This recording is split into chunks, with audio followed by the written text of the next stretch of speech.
From WHQR Public Media, this is The Newsroom. I'm Ben Schuckman. Thanks for joining us. On today's show, I'm sitting down with WHQR rural reporter Nikolai Mather to discuss House Bill 774, legislation that would earmark $34 million to fund free meal programs for students around the state.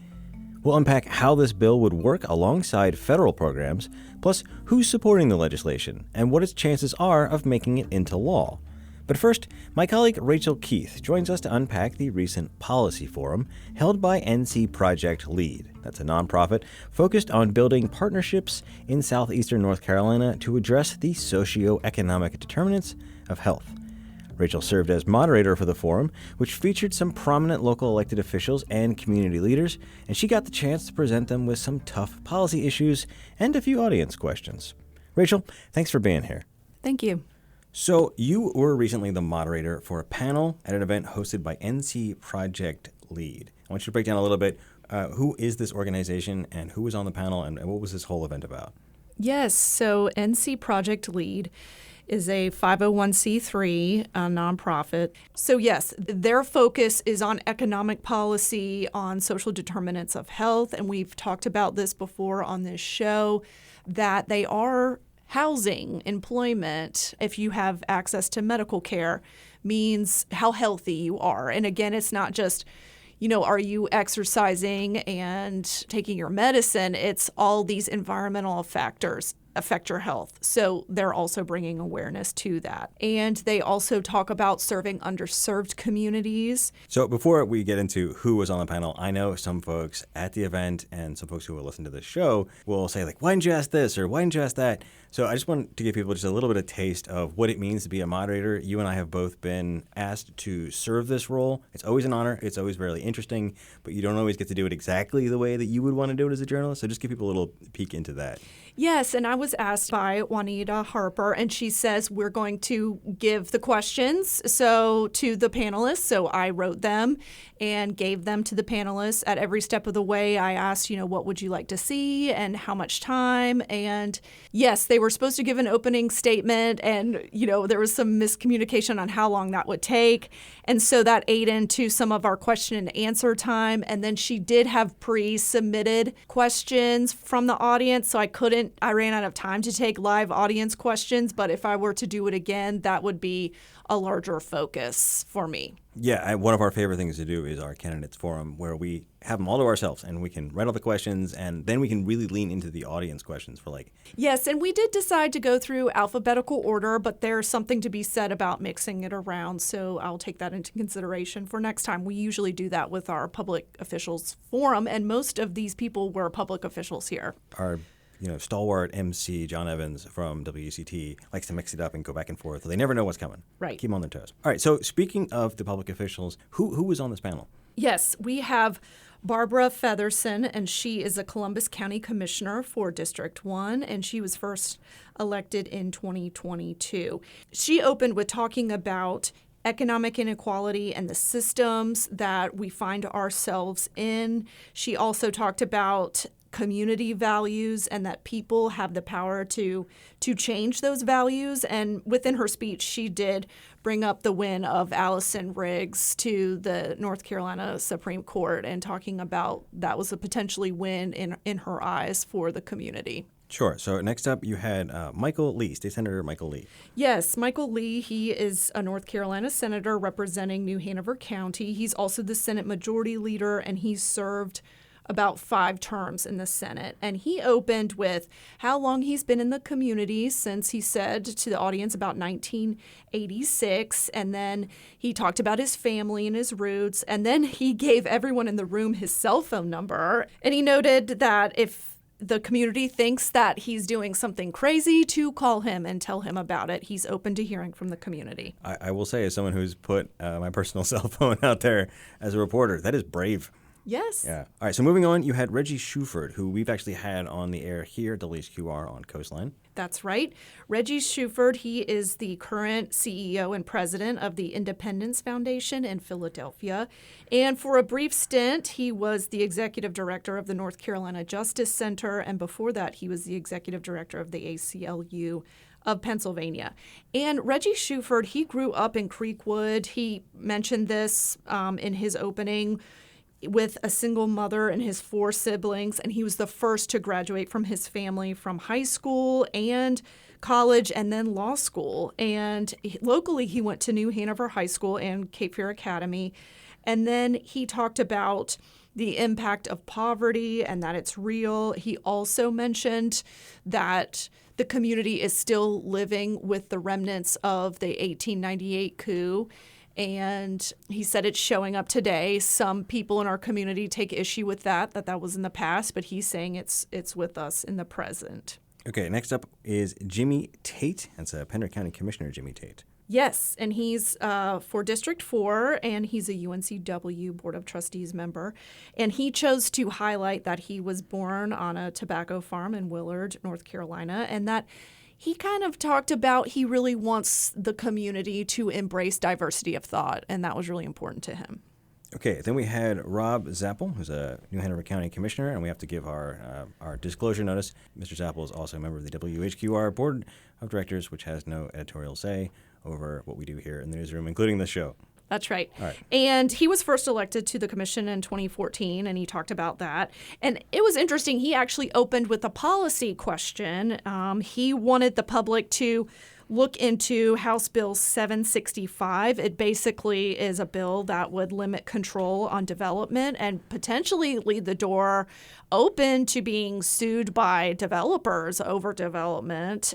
And it was really interesting because he said that Senator Michael Lee, supports him on local control over some of these mechanisms. And then Senator Lee joked and said, yeah, that came out of the House, not the Senate. Yeah, that bill's been really contentious. I mean, proponents of the bill say by streamlining the process, it could help build more housing, which could take the stress off the housing market and help address the affordable housing crisis.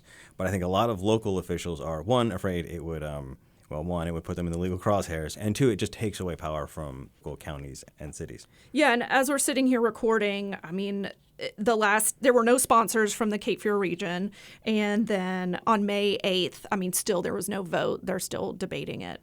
Yeah, I think even if it dies this session in a year or 2, we will probably see a version of this bill again. It's just a perennial issue. Also intended to be on the panel was Senator Paul Lowe. Yes, and that he was absent, and that factored into my time calculus, which was kind of off.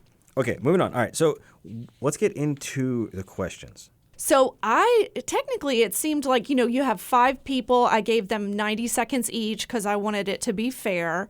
And I asked, 5 questions that were approved, and they could prepare for these. And they were on education, affordable housing, collective bargaining, rural investment, and tax credits for the poor, and the issue of universal basic income or a basic income for a certain group. Okay, so let's start with collective bargaining. In North Carolina, you can be part of a union, but for government employees, it's banned. So if you work at Starbucks or Walmart, that's not what we're talking about. We're talking about collective bargaining for government employees. That's everyone, from teachers, cops, sanitation workers in some places where the city runs that.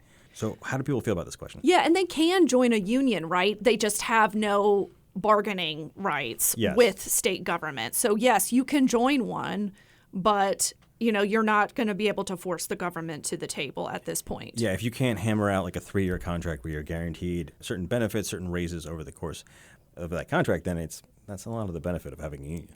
So how do people feel about potential legislation that could change that either this year or in the future? Right, and there was a House bill introduced this year. It's dead. It did not make it past crossover day. But this issue might come up in the future because Virginia, we're learning, just passed a law to allow this in 2021, 2022. So states are rethinking this.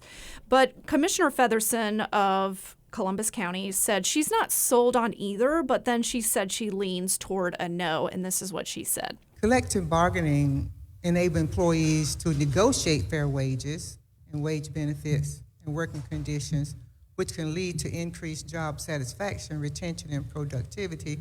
But on the other hand, negotiated contracts might lead to increased costs for the state, impacting budget and potentially leading to cuts in other services.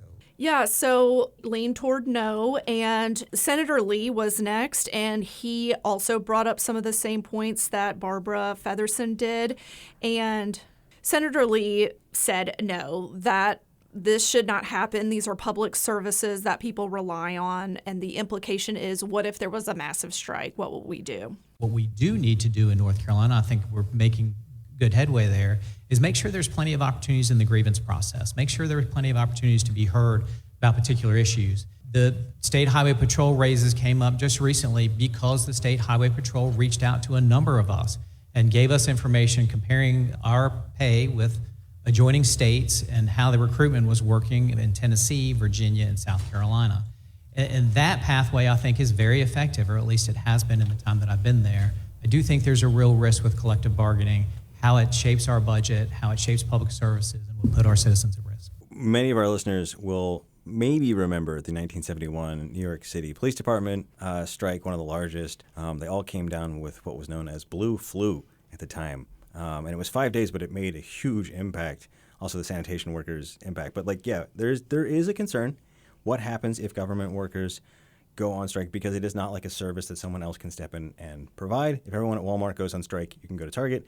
If the Wilmington Police Department goes on strike, it's a little bit more difficult. And budgeting is also, a difficult fact. But you can understand some of the folks that you've talked to, especially, teachers and police officers who feel like, hey, I can't afford to live in the community that I serve. Like, how do I get a seat at the table? So you can see where that tension is. Yeah, and you're hearing that the door's open to listening, but there's no obligation for him to, or other legislators to listen. Collective bargaining would make that happen. And we can see research from universities that show, you can see the wage declines, and that also declines with the power of unions as well. So that is one fallout potentially of that.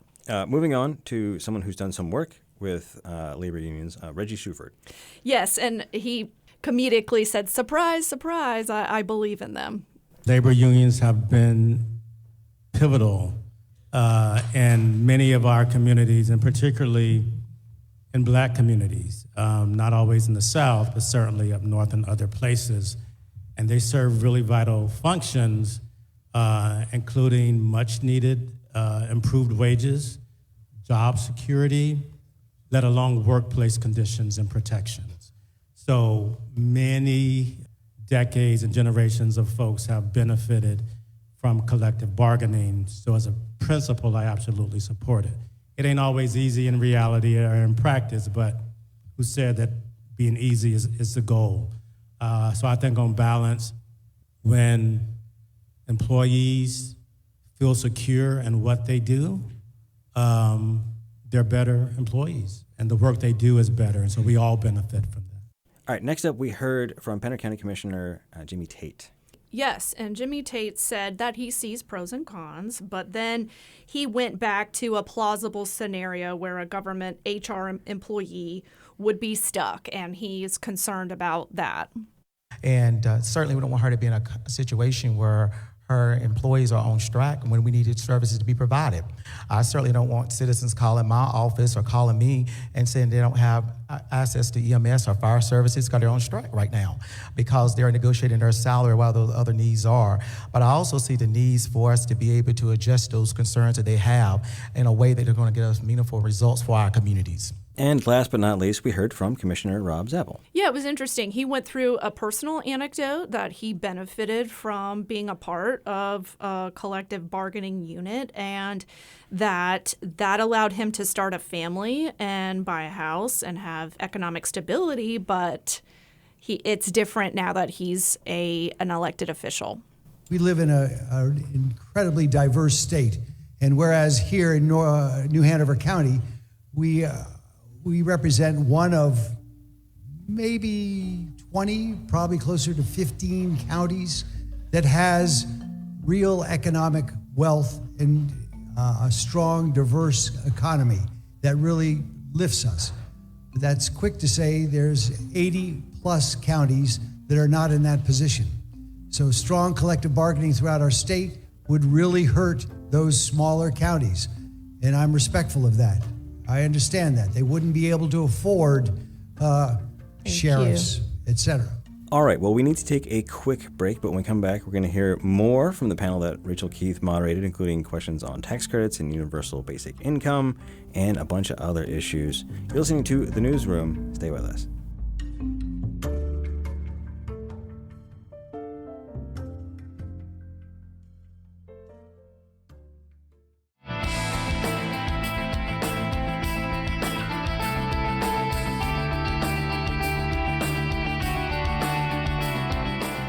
Welcome back to The Newsroom. I'm Ben Schockman. Thanks for staying with us. I'm here with my colleague Rachel Keith, who recently moderated a forum for NC Project LEAD, where she got the opportunity to put some tough policy questions to elected officials and community leaders.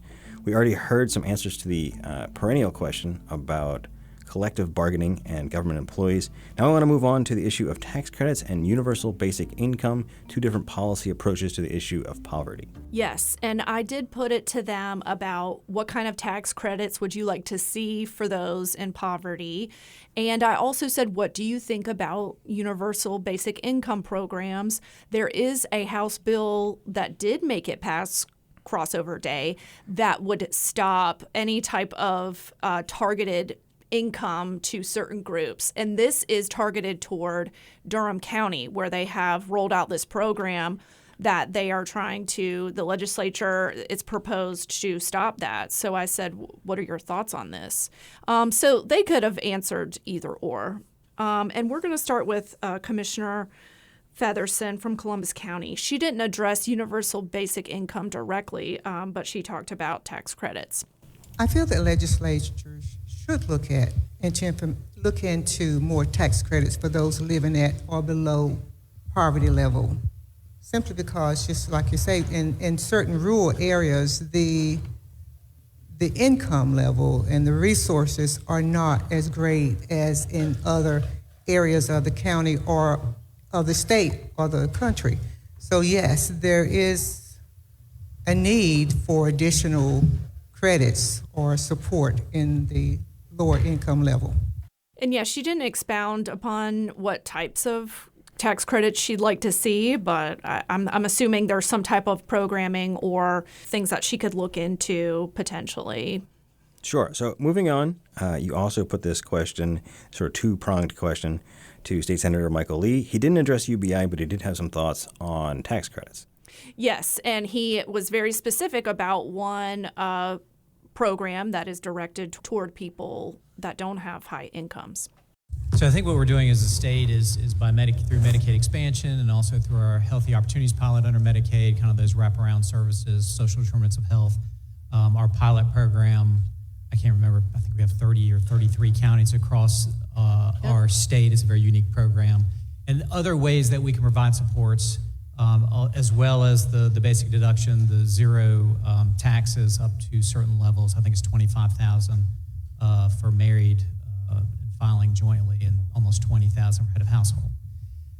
My concern is that I think that having a job and working is much more than just making a living. So he later went on to talk about that you need to have purpose, and working gives you that purpose. And then he went on to talk about credentialing at community colleges with those who have intellectual development disabilities, that, yeah, they could draw down, public service credits, but then at the same time, they want to have purpose, and this is a way to do that. And I later asked him that, did he fear any federal cuts coming to Medicaid, and that could put this program in jeopardy? And I've covered this before, the Healthy Opportunities pilot. And he did not seem worried, and that they got the 5-year waiver extension prior to Trump being elected. But I will say that the Healthy Opportunities pilot, I have done some reporting on it.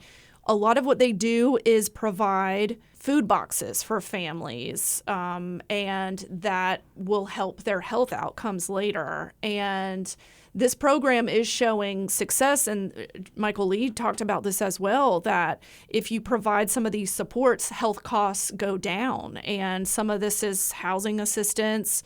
For example, they don't, subsidize all of your housing, but they'll give you the first month rent and the security deposit and make sure that you're secure and that they'll follow you with a counselor, for example. And sometimes it's helping with transportation or helping with counseling if you're in a violent relationship. There's a lot of things that this program offers, and it's that Medicaid will pay these providers to provide that service at no cost to the people that are enrolled in this program. Yeah, I think it's a debate we see in a lot of different fields where there's a good body of research that shows if you intervene at the most basic levels with people's most basic needs, you really get the most ROI and you see the most improvement in people's quality of life.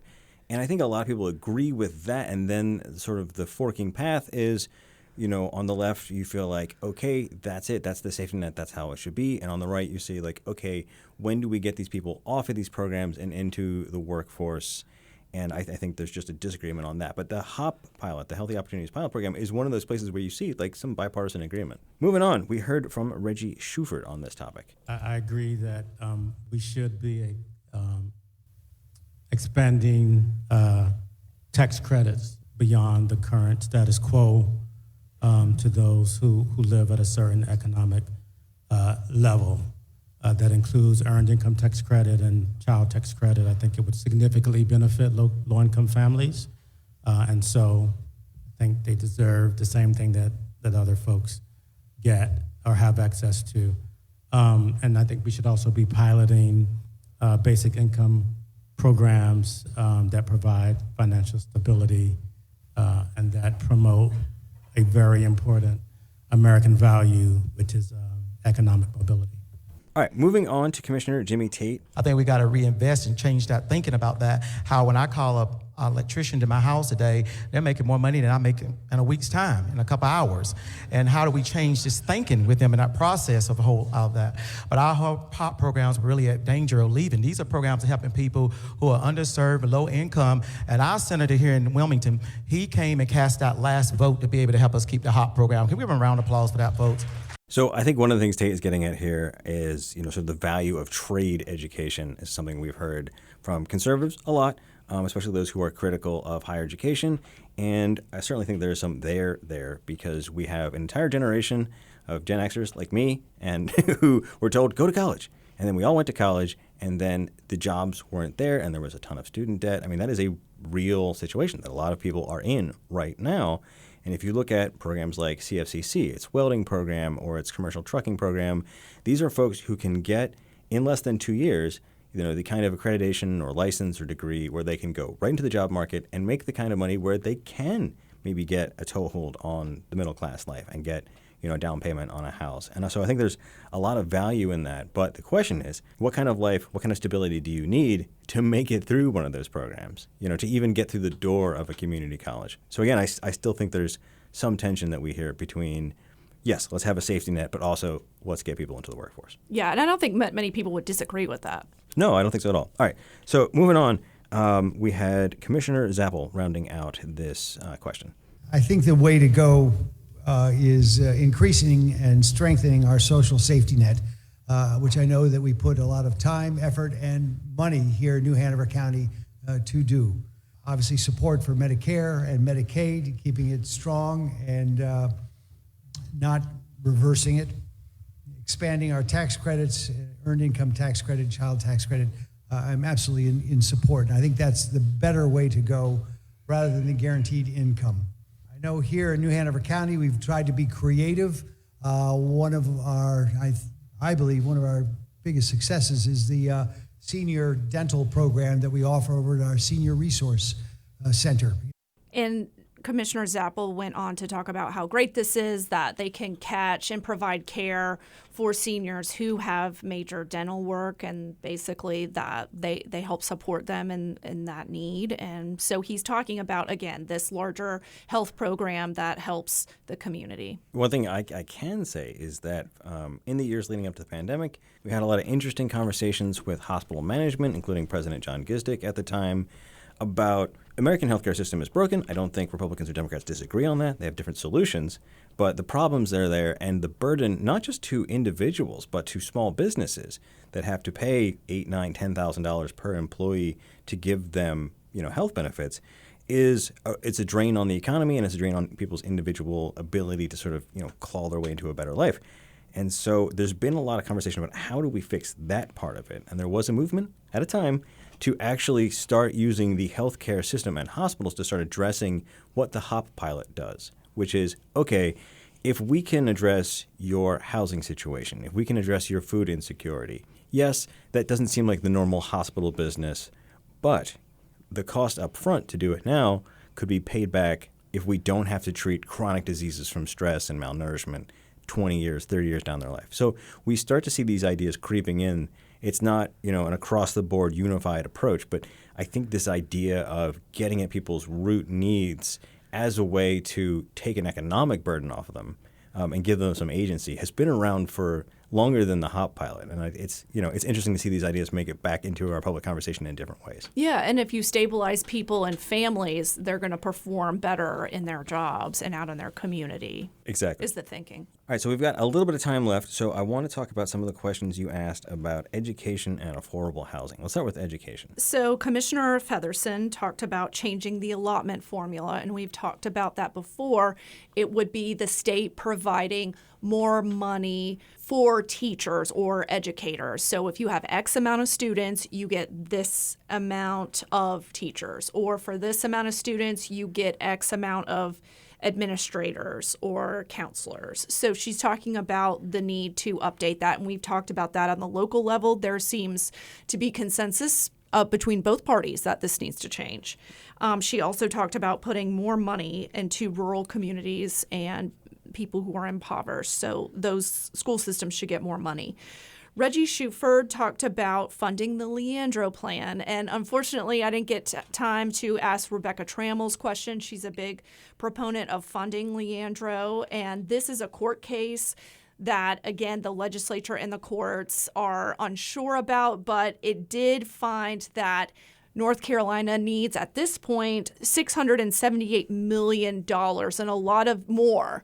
And a lot of this would go into rural communities, but the funding is tied up in the courts. Yeah, and one thing I'll say real quick was that the way the system works right now is counties like New Hanover County, we put a lot of money into our public schools at the from the county side, and that's not something every county can do. So low-income counties are not able to deliver the same quality of education as we get to enjoy here in New Hanover County. Yes, and I think the state is doing some targeted, like they provide additional supplements for teachers in those counties, so they are doing some things, but this $678 million, that would do a lot. Sure. All right. Moving on to State Senator Michael Lee. Yes. The question actually was, the Education Law Center found that North Carolina is at the bottom of funding education, and also about what our state's capacity is, what is our economic base, and how much of that are we sending to education.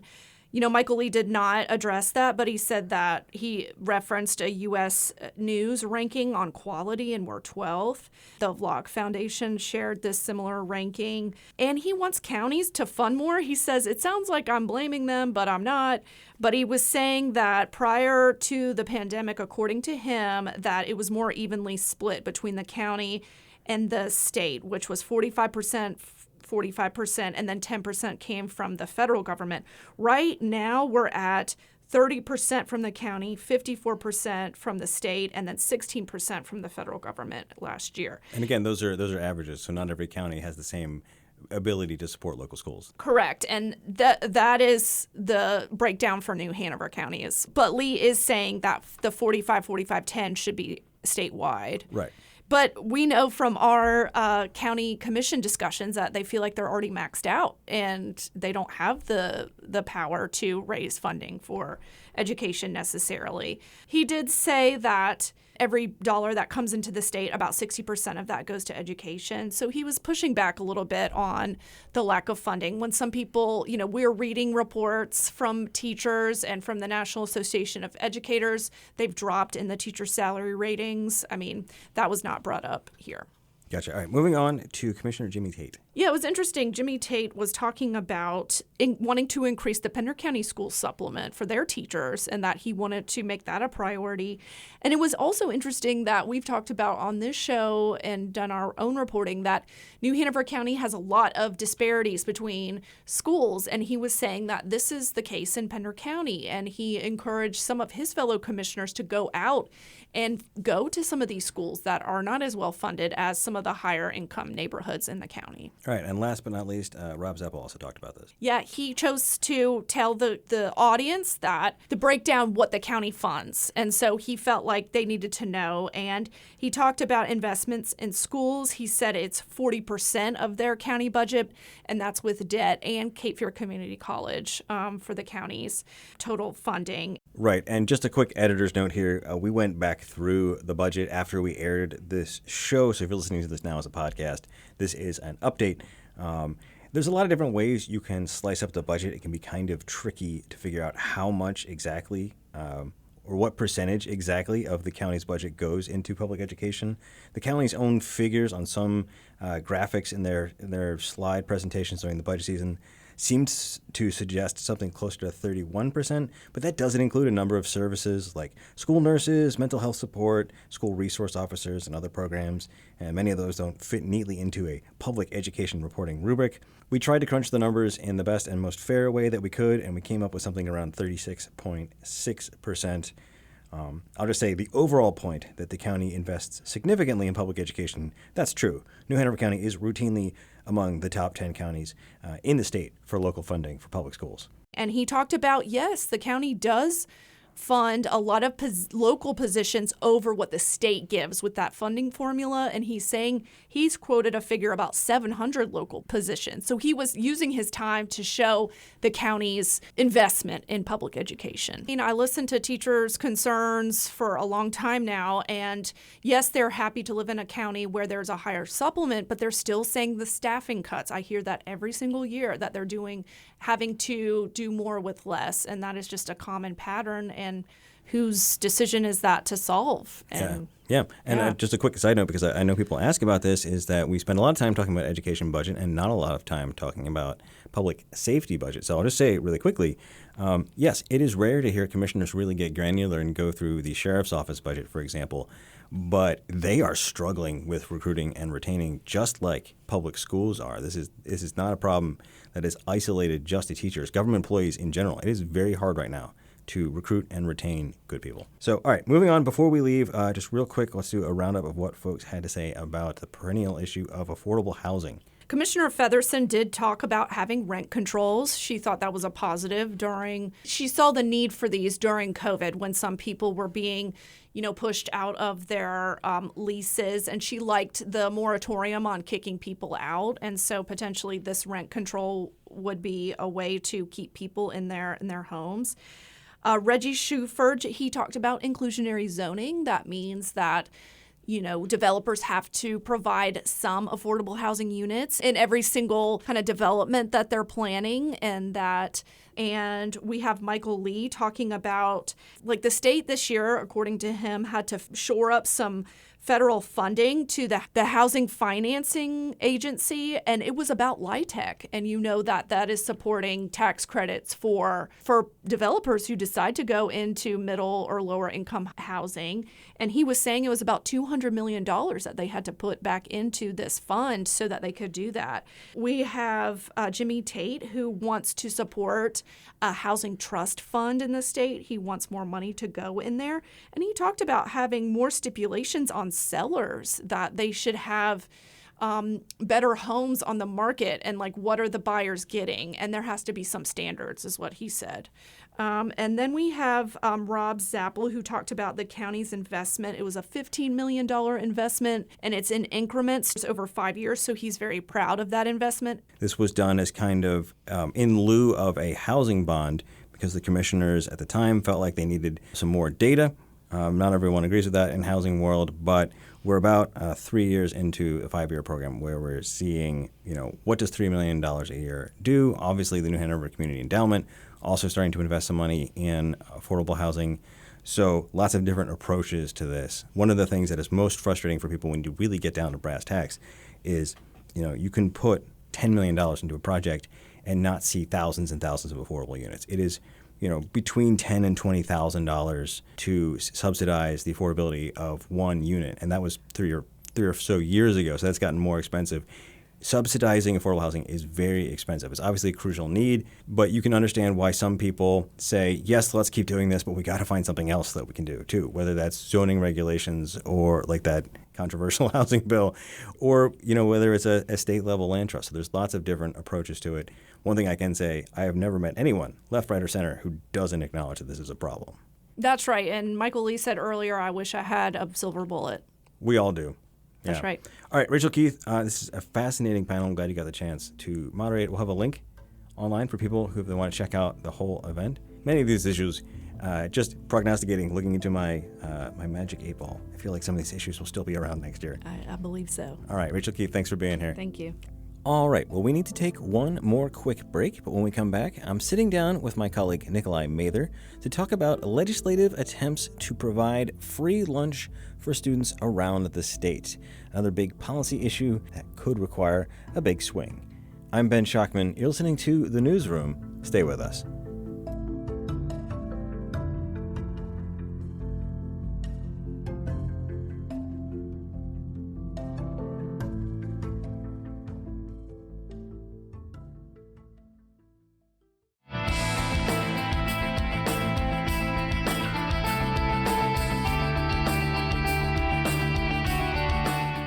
Welcome back to The Newsroom. I'm Ben Schachman. Thanks for staying with us.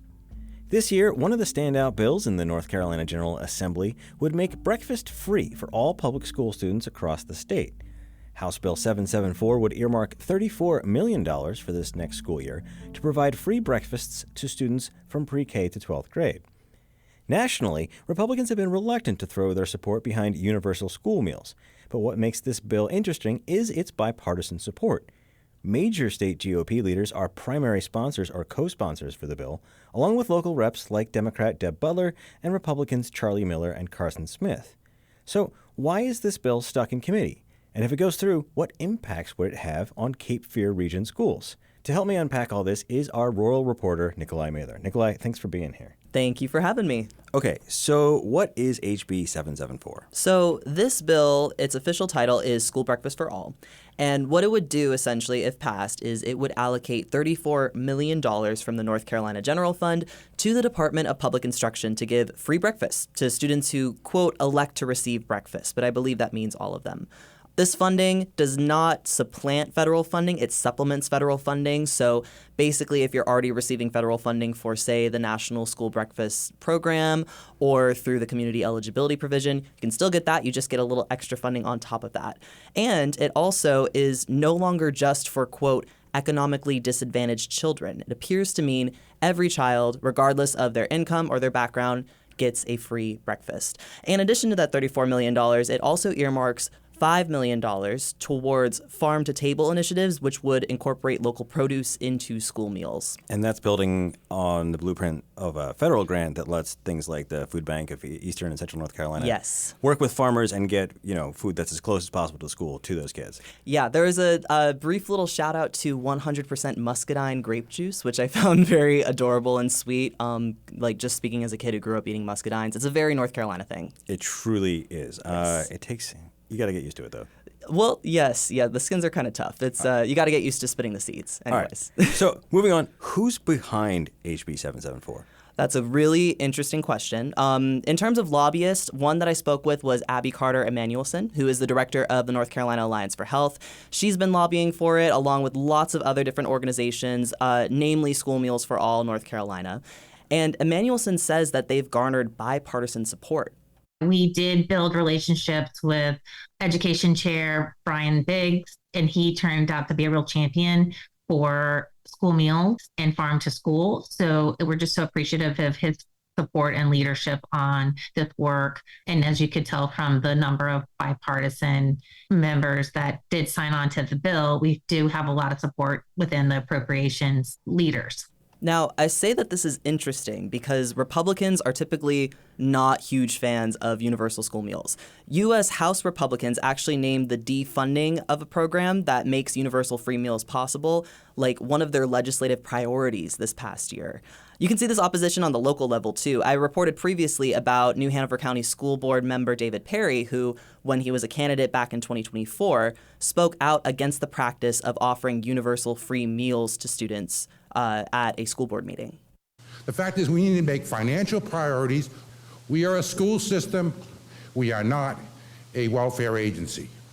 But for HB 774, there are some heavy GOP names attached to this bill. 3 out of 5 deputy majority whips, including Biggs, who's a primary sponsor. You also heard Emanuelson say that he is the chair of the Education Committee in the House, which is major. We also have a Republican deputy majority leader, Steve Tyson, as a co-sponsor. And here in New Hanover County and elsewhere in the Cape Fear region, we have support from our local representatives. We have Republican Carson Smith, who represents Pender County. He's a co-sponsor. Republican Charlie Miller, who represents the southern tip of Brunswick and Carolina Beach. He's also a co-sponsor. And Democrat Deb Butler, who represents most of Wilmington. She's also a co-sponsor of this bill.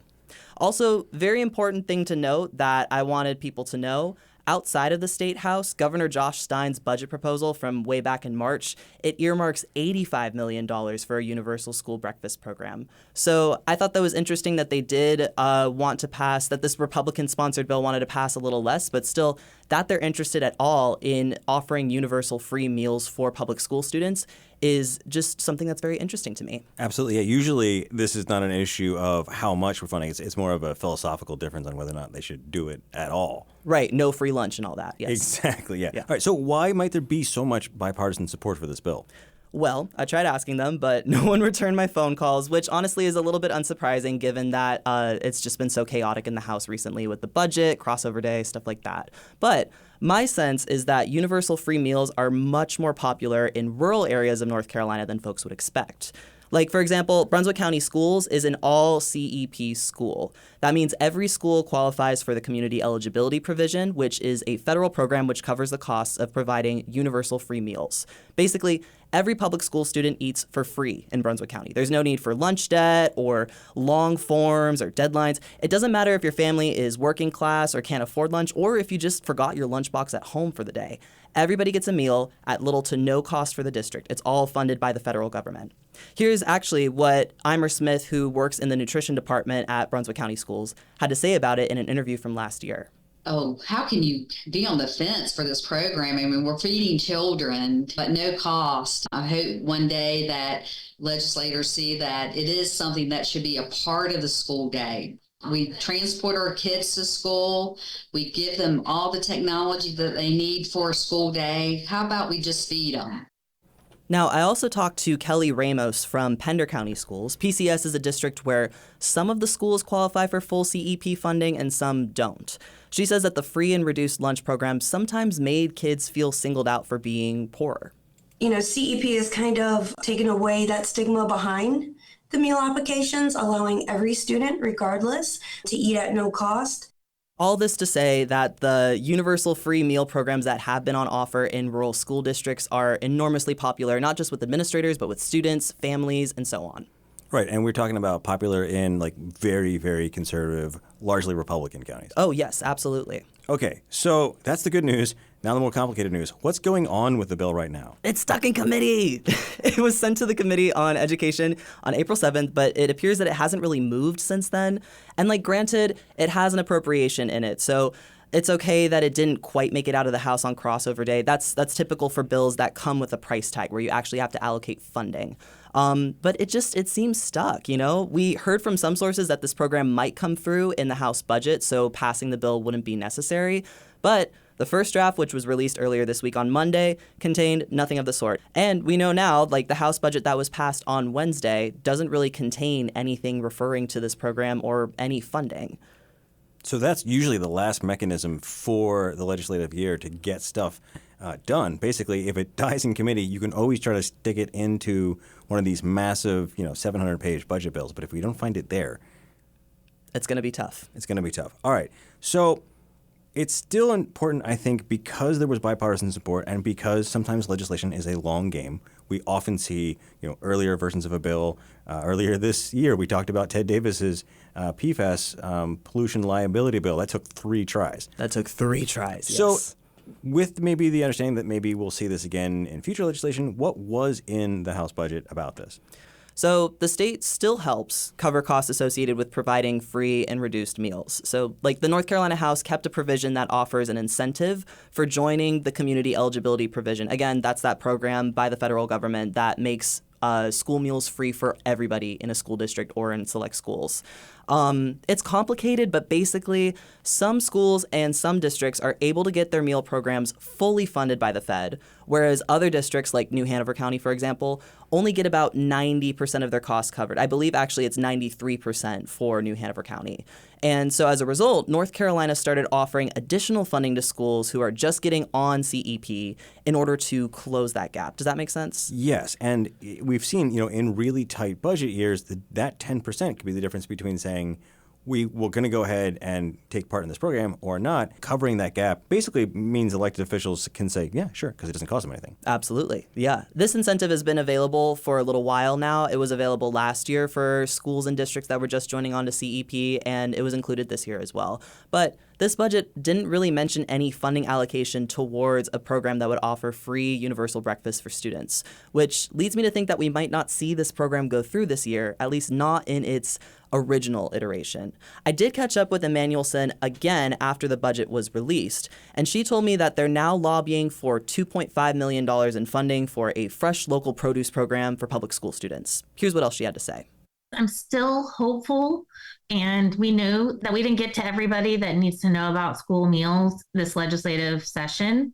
So it just gives us an opportunity to continue to educate lawmakers in the next budget cycle. I also asked her whether she expected any funding to come through for school breakfast during the budget negotiations.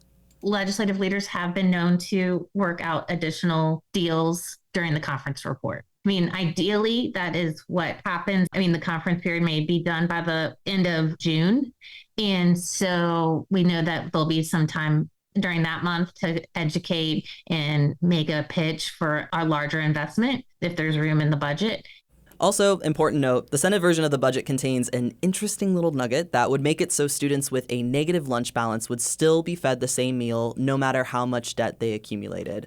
Yeah, and we've seen cases around the country where sometimes there is like a lower quality meal that you get once you're in debt. Like the regular student would get like a little salad and a juice box and a slice of pizza, and you might get like a peanut butter and jelly or something like that. That's what it did at my school, yeah. It's also like there's a huge amount of stigma. You got to imagine a kid comes and goes to the lunch line, sits down at a table, everyone else has the regular meal and they've got this substandard meal. Exactly, especially if this is because lunch debt it probably isn't necessarily going away right away, doing this day after day after day after day. I remember seeing that growing up in Chatham County schools. Shout out Chatham County schools in North Carolina.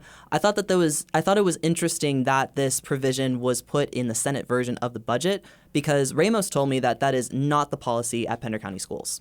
We do have students that can accumulate a meal debt, but whether their account is in a negative or in a positive, we don't deny a student a meal, breakfast or lunch, and we do not provide any different meal if they have a negative balance. The point is not to have students feel stigmatized or looked at differently because they have a negative balance, but to ensure that they're getting the food that they need to help them engage within their learning throughout the day. I do not mean to say that including this in the Senate budget is somehow unnecessary or frivolous. What I'm trying to point out here, and we also don't know if other school districts still keep this in practice or not, it could be the case that they still do the PB&J thing at other school districts. But what I want to say is that I think that this kind of points to the organically evolving attitudes around feeding students going on at so many different school districts, especially in rural school districts. I think that I'm frankly blown away by the level of compassion and empathy that was displayed to me by people who work directly with kids, with feeding kids at all of these different places. And I don't know, it's just very interesting to see some bipartisan support consolidating around it. Okay, so we don't know for sure what the fate of this legislative language will be this year, but what would it mean if the bill passed this year or even in the coming years, especially for our region? Well, an important note on HB 774, the bill makes it clear that the $34 million from the state would supplement any federal nutrition programs instead of replace them, which means that's an extra $34 million for school districts to feed their kids. If it was spread evenly across all 115 school districts in North Carolina, that would mean an extra $304,000 per district per year to feed kids. I'm honestly not sure how that would impact the fully funded CEP districts like Columbus County, Whiteville City Schools, Brunswick County Schools, seeing as their budget is fully covered by the federal government, at least for now, knock on wood. But say your school is partly funded by the Fed. Maybe you can cover a chunk of that by using this funding for breakfast. I think it would also be a boon to schools that are still on the free and reduced lunch programs too. So I know you want to keep following this story, so what happens next? Well, I reached out to all the primaries and the local co-sponsors, haven't heard anything back yet about the bill's future. The appropriation doesn't seem to be in the House budget and doesn't seem to be in the Senate budget, but even with the House passing their version, there's still time to go to the bargaining table and hash it out. So who knows what'll happen. All right, Nikolai, well, thanks for your reporting on this, and thanks for being here. Thank you. All right. Well, that's all the time we have for this edition of The Newsroom. Thanks to my colleagues, Rachel Keith and Nikolai Mather, and of course to our excellent technical team here at WHQR, Ken Campbell and Jonathan Furnell. Music for this episode was provided by Blue Dot Sessions and If These Trees Could Talk. If you missed any part of this program, you can find it at whqr.org or as a podcast wherever you get podcasts. If you have questions, comments, concerns, or just an idea for a future show, email us at newsroom@whqr.org. I'm Ben Schachman. Thanks for listening, and I hope you'll join us for the next edition of The Newsroom.